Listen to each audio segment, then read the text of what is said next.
Hello everyone, Kelly here, and this is A Lifetime of Lies. Today I'm here with a buddy of mine, Josh. And today Josh and I are going to talk about relapse. So basically, Josh, what is your story, your experience with relapse? Well, I first tried to get clean when I got out of prison. Up in 2015, I home planned to a sober living house. And after about a month and a half, I already had my relapse planned out with some guys that came in, and we had this planned out. About a week later, after we planned it, we went out and we got a hotel room. We got high, and we wound up in a whole nother state. And then the next thing you know, I'm being held in a jail again on a 24-hour hold, which took about 32 hours for me to get out. And when I got out, it was about 1 o'clock in the morning. I had nowhere to go. It was cold. It was October. I had no jacket, no nothing, except for the clothes I had on my back.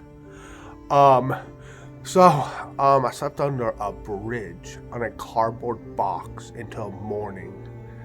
And then I got cold. I woke up, I was cold, so there was a come and go not far away. So I walked over there and went to the bathroom. I laid down on the floor in the stall until a worker woke me up.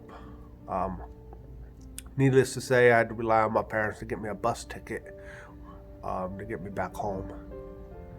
And shortly after that, I didn't stay clean at all. I put a little effort towards it, but about 6 months later, I was back in prison again on a 6-month setback. I got out. I was clean for, 8 months, roughly.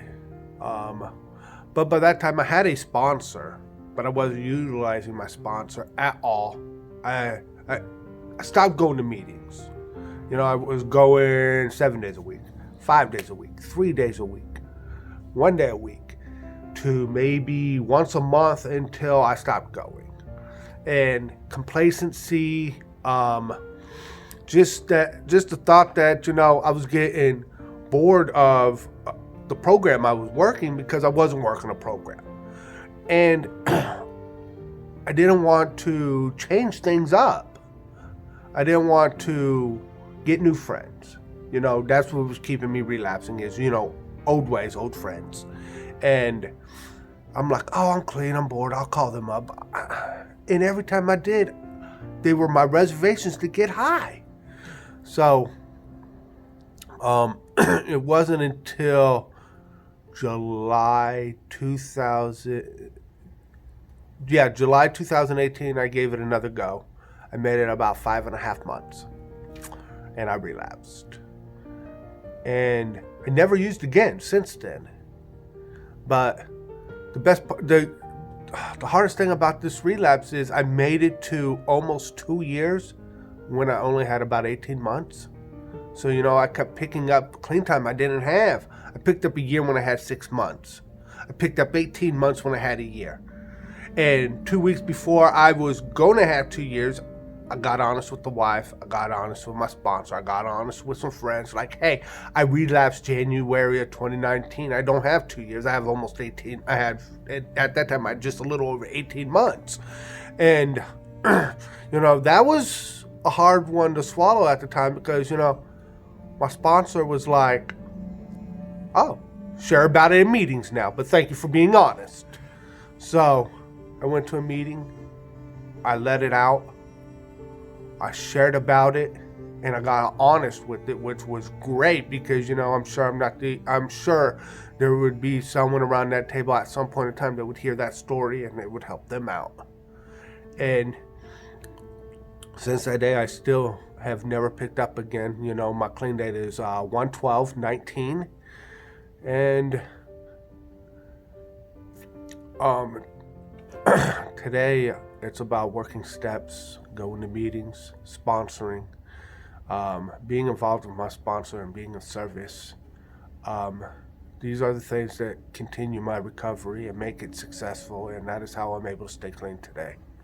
if I were not in, any 12-step program or anything like that, for me personally, like I would do things like I would build a foundation of people that want to do the same thing. If you're part of a religious group, whatever religious belief you have, go to those places, go to those environments, spend time with those people, or else, create hobbies, set goals, long and short-term goals, and aspire to accomplish those goals. Right. These are things that we also say to do in 12-step programs, but also you can do these things outside of it. There's multiple things that you can do outside of 12-step programs and recoveries that can also help you Right. when you work towards those goals. And so what are usually your first thoughts before relapse? Well, usually when I would get that first thought, I would have triggers. Triggers usually subjected to my first thoughts of relapse, like I'm bored, I'm lonely, I'm worthless, I have no friends, nobody cares. All that stuff would contribute to my relapse. And when those thoughts would come in, I would have to relapse. I feel like I would have to relapse so, all that pain that I was feeling about all that stuff would go away. That temporary release of feeling good and then feeling bad later. Yeah. That's what relapse does. I feel good temporarily, then I feel bad later. And then, sometimes, you got to continue the relapse process for years. Continue for years, and thank goodness my last relapse didn't last very long. I was able to come back and stay clean this time. It was a true blessing that, I found a way that works for me, and through the love of the program, and now I don't feel worthless. I don't feel bad. I don't feel lonely. I feel like I know people care. um, and, it's amazing how you can turn, what thoughts contribute to your relapse to those same thoughts don't trigger me no more. Because, I develop self-worth, and I know my value in life. I know my value with people. And, I don't aim to please people anymore. I aim to please myself, in a way that, my higher power guides me in a direction that is just wonderful when I reach out and allow him to. I don't know if you ever get like the fuck it sometimes or the F it's. Just like everything's going to crap. I mean, why does it matter? It doesn't really matter anymore. Right. Every time I try, I fail. So might as well just keep going in the same direction because that's just how it feels, or that's how it should be. And, that's a hard cycle to get out of. It is, and we got to practice an important thing in recovery: patience. Yeah. Because we get clean, we want things to get better right away, and it doesn't. Yeah. It does, just not right away. Mm-hmm. It could take months to years to get your life to the way you feel happy. And I struggle with patience, but I had to let the process play out. I had to be patient with the process because there is a process. It's just not an overnight process. Right. It's determination, time, and courage. Correct. Are what it takes to change. And the rewards are great. They are. It doesn't mean that life's going to get better. We have to go through those challenges. Right. But you think your challenges are hard now, put some dope on top of it. Let's see how much better your problem is now. Yeah, because you got to come back from that. Yeah. It's not worth it in the long run. I mean, one of my biggest challenges in my recovery was I lost my kids. Yeah. I haven't seen my kids in almost 3 years. Yeah. But I did not pick up. Yeah. Even though the pain wanted me to. Yeah. And today I'm better for that. I'm stronger in my recovery due to that, and I can help other people that struggle with that to where, they don't ever have to experience a relapse due to a hardship like that. Because losing your kids is not easy. But, Absolutely. Do you have any advice for relapse prevention? yeah, get a sponsor, go to meetings, work steps, um, build a foundation with recovering addicts, because these recovering addicts that are in the rooms, they can definitely help prevent relapse, because once you develop, there's people out there that care, and that and know that no matter what, you don't have to pick up, people's there for you. It's definitely one of the biggest things to prevent some relapse. But first of all, if you're in the rooms working a 12-step program, go to meetings regularly, work the steps, and get a sponsor to help you through it, because you can't work the steps without a sponsor. Self-deception is hard to spot by yourself. What would you suggest for somebody that is not in a 12-step program? Somebody who's just wanting to do it on their own. I know some people struggle. For example, like I've actually talked to some people recently that have gone through excruciating pain and have had to rely on stuff like methadone instead of like pain medicine, or something along the lines of that. Maybe they feel like recovery isn't their path. What would you say for those people to help them through relapse? Be open-minded to other possibilities. Go to church. Seek out a power greater than you. There are people that do Suboxone or Subutex, and can stay clean. Just don't abuse it to a way that you're still getting your fix, because that's not recovery. But advice on trying to do it yourself, I'm not the person to give advice like that, because I can't do it myself. Yeah. I got a program that works. If I do it myself, I can't. I rely too much on the rooms, my fellowship, and a power greater than myself. My higher power. I can't do it myself. Yeah. And some people can. Very rarely do you see this happen. But even then, like you see these people, they've actually built a foundation of people around them that are like-minded. These people are goal-oriented. They set goals, long and short-term goals. They have hobbies that they do.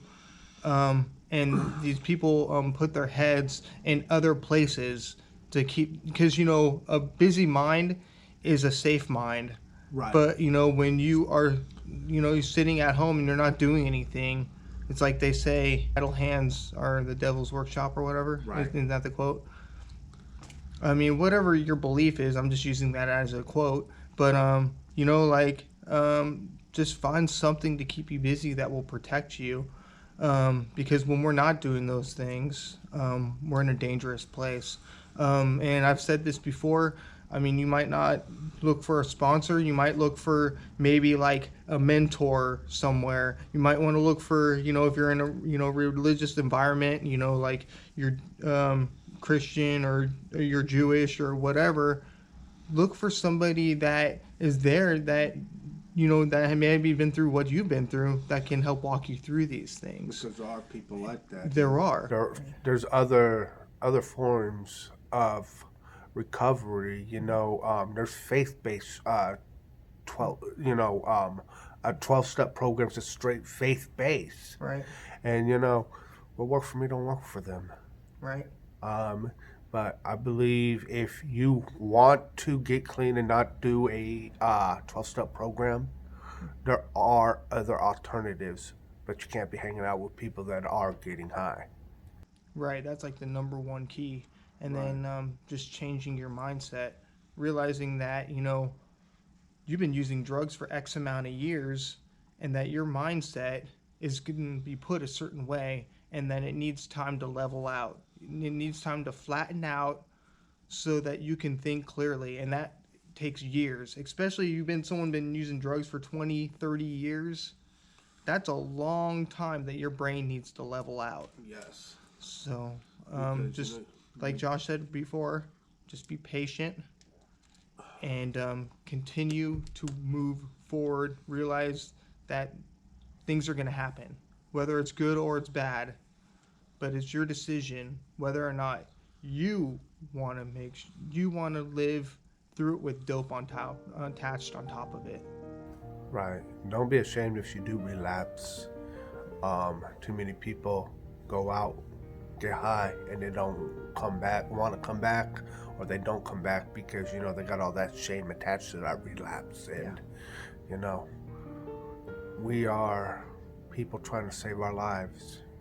Don't let shame keep you out of the rooms or keep you from seeking a better life than what you used to, because there is a better way out there.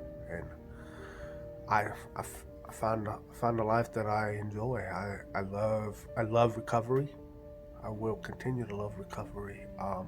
Today I will work the program I work, so I can continue to enjoy what I have, because if I go out and relapse, all that stuff's gone. Very, very well said. I want to thank everyone for watching. Please leave your comments down below so I can get a better idea of what to shoot and what people like and what they don't like. Once again, thank you everyone for watching. I hope to see you guys all again here soon.